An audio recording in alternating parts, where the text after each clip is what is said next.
Thank you, Kuya.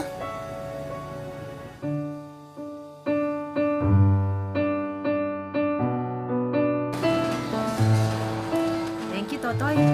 Thank you, Totoy. Thank you, ate. Thank you, ate. Thank you, boss. Thank you, boss. Si Totoy, pag naano namin yan, siyempre, pag nag-grocer kami, usually doon kami talaga pumipila sa kanya kasi napakamasayahin ng tao. One time kasi, may naiwan kaming isang supot. May humahabol sa amin. Yung pala si Totoy. Si ate kasi, kakaiba yung pagbati niya sa'yo. Alam natin, napaka-traffic. Pero pagpasok ko pa lang sa parking lot, sobrang nakangiti. Sasabihin siya, "Hi sir, kamusta na po kayo sir? Okay lang mabiyahin yung mga simpleng tanong pero alam mong concern yung tao." Yung sinasakyan kong van, madalas ko siya nasasakyan. Kaya ako gusto sa kanya kasi alam ko kay kuya na ingat ako. Okay siya makipag-usap, hindi yung tinatrato kanyang customer, trato kanyang kaibigan. Yung kasing guard dito sa condominium namin, boss ang tawag sa kanya, nakakatuwa lang siya. Araw-araw, wala siyang mintes na bumabati sa akin. Meron isang beses, galing sa gimikan, so parang napainom. Di ko na alam kung paano ba ako nakaakyat. Siya pala yung nagatid sa akin. So, alam mo pangalan niya?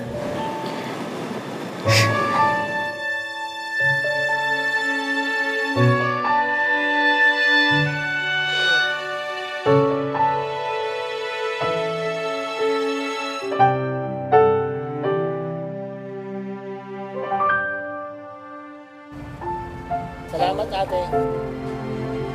Thank you, ate.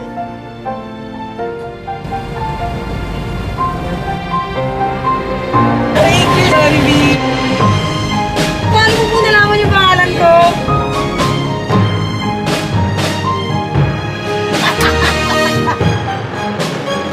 Thank you, Artemio. Hindi ko akalain nga tawagin niya ako. Saya na po yung pangalan ko. Masasaya na ako sa tawagan nila yung tunay ko ng pangalan. Asawa ko, hindi naman lang tumatawag sa pangalan ko. Kuya Ronilio, maraming salamat.